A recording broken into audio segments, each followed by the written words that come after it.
අයිබෝන් කියලා පිළිගන්නවා 2025 විද්‍යාපීඨ අයදුම් කරන්න බලාපොරොත්තු වෙන ඉන්න හැම නාකියෙක්ම මල්ලියෙක්. ඉතින් මම මීට කලින් ඔයාලට වීඩියෝ එකක් ගෙනාවා. මෙන්න මේ විද්‍යාපීඨ ඔයා අයදුම් කරන්න බලාපොරොත්තු වෙන ඉන්නවා නම් ඔයා දැනගන්න ඕන විශේෂ කාරණා කිහිපයක් සහ මොන වගේ කාලයකදී ඔයාලට මේ විද්‍යාපීඨ සඳහා අයදුම් කරන්න හැකියාව ලැබෙයිද කියන එක සම්බන්ධයෙන් මම මීට කලින් වීඩියෝ එකක් කරා සහ ඔයාගේ තියෙන සෙට්කෝ එකත් එක්ක ගිය අවුරුද්දේ තියෙන සෙට්කෝ මැච් කරලා ඔයාට පොඩි අයිඩියා එකක් ගන්නත් ඒ සම්බන්ධව පැහැදිලි විස්තරයක් දැම්මා. ඉතින් ගොඩක් දෙනෙක් මගෙන් ආව ප්‍රශ්නයක් තමයි අයියා මගේ තියෙන මේ රිසල්ට් එක මේකට මට විද්‍යාපීඨයක් ඇයිද කොහොමද කින්නමන්ද කියලා තමයි ගොඩාක් දෙනෙක් අහලා තියෙන්නේ. මේ පේන්නේ ඔයාලා දාපු මැසේජස්. ඉතින් කමෙන්ට්. ඉතින් මේකෙදි මම වීඩියෝ එකේදී ඔයාලට ආපු පොදු ප්‍රශ්න කිහිපයක් සහ මට ටෙලිග්‍රෑම් එකට ආපු පොදු ප්‍රශ්න කිහිපයකට පිළිතුරු දෙන්න තමයි මේ වීඩියෝ එක හදලා තියෙන්නේ. ඉතින් මේකෙදි ගොඩාක් දෙනෙක්ට තියෙන ප්‍රශ්න වලට උත්තර ලැබෙයි. ඒක නිසා අපි වැඩි කතා නැතුව වීඩියෝට යන්න කලින් මතක් කරනවා දැන්ටමත් ඔයා YouTube channel එක subscribe කරලා නැත්නම් අනිවාර්යයෙන් subscribe කරන්න සහ ඔයාලගේ ගැටලු ඔයාට විසඳ ගන්න හොඳම තැනක් මේක වෙයි. හරි එහෙනම් අපි අයදුම් කිරීමේ ඉඳලම කතා කරමු මොනවද මේ අයදුම් කරනවා නම් ඔයාට තියෙන්න ඕන අපම සුදුසුකම් සහ ඔයා දැනට මොන හරි විශ්වවිද්‍යාලයක හෝ බාහිර උපාධියක් කරනවා නම් ඒ සඳහා තියෙන නීතිමය ක්‍රියාවලිය මොන වගේද කියන එක සම්බන්ධයි මේ වීඩියෝ එක ඇතුළතදීත් අපි කතා කරනවා.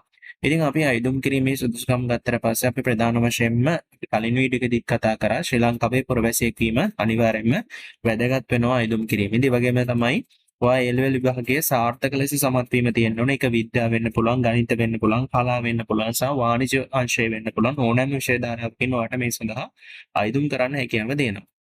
විද්‍යාපීඨ අයදුම් කරන්න විශේෂයට අදාළව ඒ විෂයන් A-level විභාගයේ විය යුතු වීම වෙන එක ඒ අදාළ ගැසට් එකත් එක තමයි තීරණය වෙන්නේ. ඒ වගේම තමයි අයදුම් කිරීමේ වයස් සීමාවක් තියෙනවා. ඒක අවුරුදු 25කට අඩු වෙන්න ඕනේ. සහ විශේෂ අවස්ථා වලින් වෙනස් වෙන්න පුළුවන්. ඒක අවුරුදු 25 හෝ 26 හෝ ඒ කියන ඒ ගැසට් එකත් එක්ක තමයි ඒක තීරණය වෙන්නේ. ඒක නිසා ඒ ගැනත් අවබෝධයක් තියාගන්න. ඕක තමයි අයදුම් කිරීමේ මූලික සුදුසුකම් වෙන්නේ. මේකේ තේරීම් ක්‍රියාවලිය ගත්තට පස්සේදී A level වල තියෙන වගේ ඉසෙට් කෝ එක මත පදනම් වෙලා සහ විභාග ප්‍රතිඵල මත උදාහරණයක් විදිහට ගිය පාර කුලියාපිටිය විද්‍යාපීඨය ඇතුළට ගත්තේ යාළගේ විභාග ප්‍රතිඵල සහ ඉසෙට් කෝ කියන එක මත පදනම් කරගෙන ඒකේ අර A level සඳහා ICT විෂයට තියෙන A සාමාර්ථය සහ B සාමාර්ථ මත තමයි ළමුන් ඇතුළත් කර ගැනීම සිද්ධ වුණේ සහ ඉසෙට් කෝ එකත් එතනදී බලපෑවා.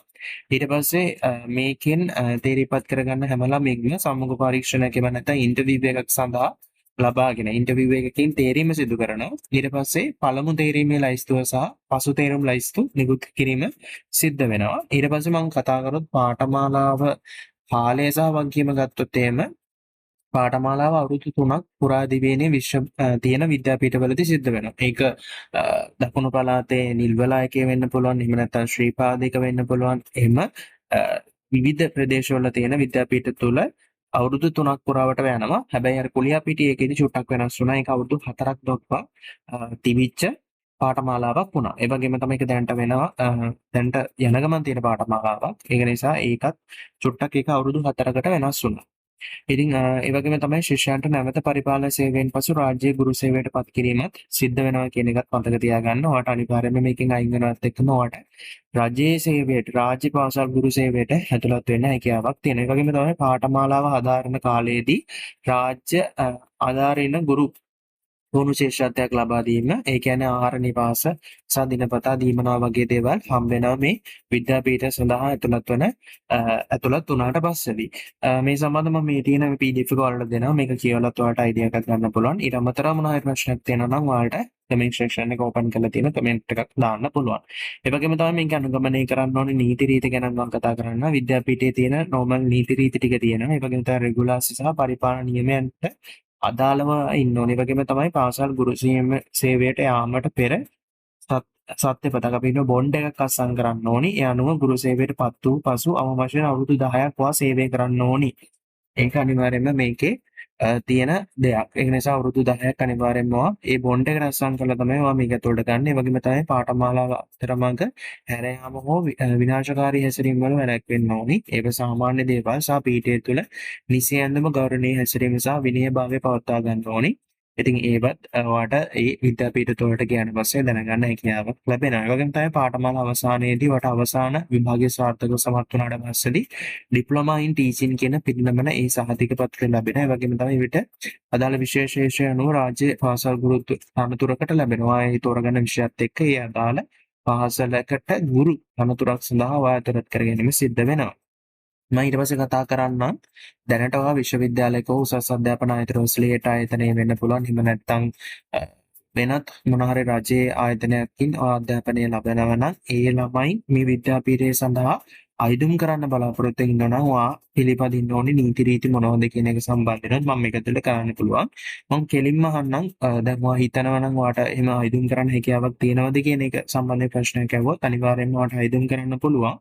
ඒ අයදුම් කරනවා නම් මෙන්න මෙතන තියෙන දේවල් ටික තියෙනවා. ඒ අයදුම් කරුවන් අපේක්ෂක තත්ත්වයේ පමණ පවතින අයුරින් රෙජිස්ට්‍රේෂන් කරන්න බෑ. දැනට තියෙන පාඨමාලාව හදාරා. දැනට තියෙන මේ පාඨමාලාව සඳහා ඉන්නවනම් ඒකේ ඉන්න තත්ත්වයෙන්ම ඉඳගෙන ඔයාට මේකට අයදුම් කරන්න කියන්නේ රෙජිස්ට්‍රේෂන් කරන්න බෑ. මම කියන්නේ මේක අයදුම් පත පුරවන තැන නෙවෙයි.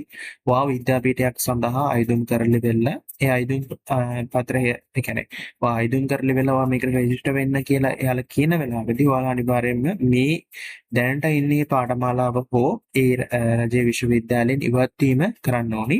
ඒ විශ්වවිද්‍යාලයේ මොන හරි පාඨමාලාවක් ආධාරයෙන් සිටිනවා නම් රජය හෝ අනිකුත් උසස් අධ්‍යාපන උදාහරණයක් විදිහට ටෙක්නිකල් කොලෙජ්, නර්සින් ස්කූල් එහෙම නැත්නම් ටීචර්ස් කොලෙජ් වගේ කෙනෙක් නම් අනිවාර්යයෙන්ම විද්‍යාපීඨ අයදුම් කරන කලින් ආයතනයේ නිසි ආකාරයෙන් ඉවත් වීම සිදු වෙන්න ඕනේ. අපි ඒකට කියනවා withdrawal එහෙම නැත්නම් release letter එකක් ලබා ගැනීම කරගන්න ඕනේ. ඒ වගේම තමයි අයදුම් කිරීමේදී අනිවාර්යයෙන්ම පෙන්විය යුතු දේවල් තමයි ඔබ දැනටමත් අදාරණ තත්ත්වය නිවැරදිව පෙන්විය යුතුයි. උදාහරණයක් විදිහට දැන් මේ කියන විශ්වවිද්‍යාලය තුළ ඉගෙන ගන්න ළමෙක් මම මේ කියන උසස් අධ්‍යාපන ආයතනය තුළ ඉගෙන ගන්න ළමෙක් කියන එක නිවැරදි ස්ටේටස් එක අනිවාර්යයෙන්ම විද්‍යාපීඨ අයදුම් කිරීමේදී එයාලට අඟවන්න ඕනේ. එහෙම නැත්නම් මේ ආයතනයක බවලා ඒක නිකන් බොරුවක් විදියට කරලා සංගවලා සත්‍යතොරතුරු දත්ත ලබා දීමෙන් ඔයා මේකේ ඉන්ටර්විව් එකෙන් අයින් වෙන්න ඒක එක්තරා විදිහේ දෙයක් වෙන්න පුළුවන්. ඒ වගේම තමයි විද්‍යාපීඨයට තේරීපත් වුණොත් එහෙම අනිවාර්යයෙන්ම පෙර ඉගෙනගත්තු උසස් අධ්‍යාපන ආයතනයේ නිසි ලෙස ඉවත් වෙච්ච නැත්නම් ක්ලියරන්ස්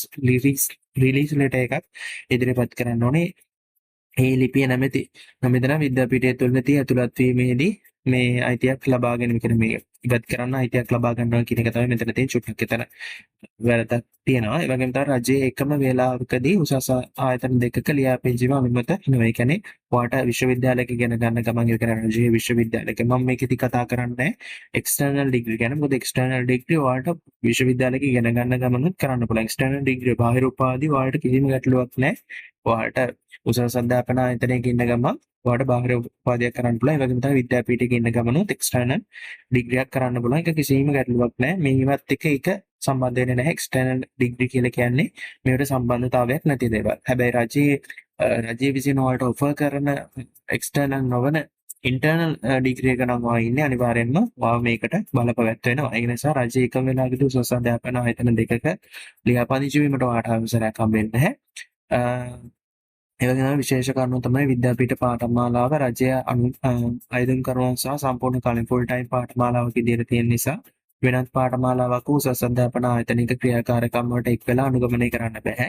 ඒ වගේම තමයි නිසි තේරීපත් වූ විට විශ්වවිද්‍යාලයෙන් හෝ වෙනත් ආයතනයක අත්හිටුවීමේ හෝ ඉවත්වීමේ ලිපියක් ලබාගෙන නව පාඨමාලාවට පමණක් කැපවිය යුතුයිම තියෙන. ඒ වගේම තමයි නීතිමය පදනම ගත්තොත් තමයි ශ්‍රී ලංකා ගුරු අධ්‍යාපන කොමිෂන් සභාව සහ විදුහල්පති මණ්ඩලයේ නිල නියමයන්ට යටත්ව මෙම ක්‍රියාත්මක වන යනුව උසස් අධ්‍යාපන ආයතනයක දෙකක එකවර ලියාපදිංචි වීම තහනම් කරලා තියෙනවා. ඉතින් මෙන්න මේ දේවල් තමයි ගොඩාක් ළමයිට තිබිච්ච ප්‍රශ්න විදියට මම කමික් සෙක්ෂන් එකේ දැක්කේ. ඒ වගේම තමයි ගොඩාක් දෙනෙක් අහලා තිබෙ ප්‍රශ්නයක් තමයි අයියා මගේ තියෙන රිසල්ට් එක මේක, මගේ සෙට් කෝ එක මේක, මට කැම්පස් එකක් එයිද? මේ විද්‍යාපීඨයක් එයිද කියන එක ගැන පොඩි අයිඩියා එකක් දෙන්න කියලා. ඉතින් මම ඒකට කලින් වීඩියෝ එකක් වලට කරලා තියෙනවා. ඒකෙදි තියෙන ඉසෙට් කෝර්ස් ඊට පස්සේදී සහ ඒකේ තියෙන රිසල්ට් සහ මේ රින ඉසෙට් කෝර්ස් වලට යනවා මම ගොඩක් දුරට දැක්කා. ඉතින් ඒ ඔයාට අදාළ වාගේ විශේෂ ශේෂ්ත්‍රයට අදාළ ඔයා කැමැත්තෙන් ඉන්න විශේෂ ශේෂ්ත්‍රයට අදාළව තියෙන විෂයන් වලට ඔයා කැමැත්තෙන් ඉන්න විෂයන් වලට උදාහරණයක් විදිහට ඔයා IT දාන්න ඉන්න ළමෙක් නම් අනිවාර්යයෙන්ම IT වලින් හම්බතර දිස්ත්‍රික්කෙන් කොච්චර ප්‍රමාණයක් අරගෙනද ඒ අරගත්ත ප්‍රමාණය ඉසෙට් කොහොමද තියෙන්නේ කියන එක පොඩි අයිඩියා එකක් ගන්න. ඒකම නෙවෙයි. නමුත් ඒක හා සැසඳෙනවා වගේ ඉසෙට්කෝ එක. මොකද ඒ ආසන්නයේම තමයි මේ අවුරුද්දේදීත් ගන්නෙ. ඉතින් මෙන්න මේ විදිහට තමයි දේවල් ටික තියෙන්නේ සහ අපේ ටෙලිග්‍රෑම් ගෲප් එකත් එක්ක ජොයින් වෙන්න කියලා මතක් කරනවා. මොකද විද්‍යාපීඨ මේ දෙසැම්බර් මාසේ ඕපන් කරයි කියලා මං හිතනවා. මොකද මේ අපිට කලිනුත් නිවුස් එකක් ආව විද්‍යාපීඨ අයදුම් කරන්න ඕපන් ඇප්ලිකේෂන් ඕපන් වෙනවා කියලා. ඉතින් නමුත් ඒ වෙලාවෙදී අයදුම් කිරීම සඳහා ඕපන් ඇප්ලිකේෂන් ඕපන් කරලා තිබෙන්නේ නැහැ. ඒ නිසා මේ අවුරුදු දෙසැම්බර් මාසය සහ ජනවාරි මාසයේ මුල මැද අග කියන ওই දවස්වලදී ඔයාලට විද්‍යාපීඨ සඳහා අයදුම් කරන්න ඒ අවස්ථාව ලැබෙයි. ඉතින් ඒ සම්බන්ධයෙන් මම පැහැදිලි විස්තරයක් ඔයාලත් එක්ක ගේන්න බලාපොරොත්තු වෙනවා. ඒ නිසා අනිවාර්යෙන්ම ටෙලිග්‍රෑම් ගෲප් එකත් එක්ක ජොයින් වෙන්න. ඒ වගේම තමයි YouTube channel එක subscribe කරන්න කියලා මතක් කරනවා. මේ වගේ වැදගත් වීඩියෝස් මම ඔයාලට ඉදිරියට ගෙනවා. මේ PDF එක ඔයාලට මගේ වෙබ්සයිට් එක ඇතුලේ ඩවුන්ලෝඩ් කරගන්න පුළුවන්. එනවා ඔයාලගෙටම බයි.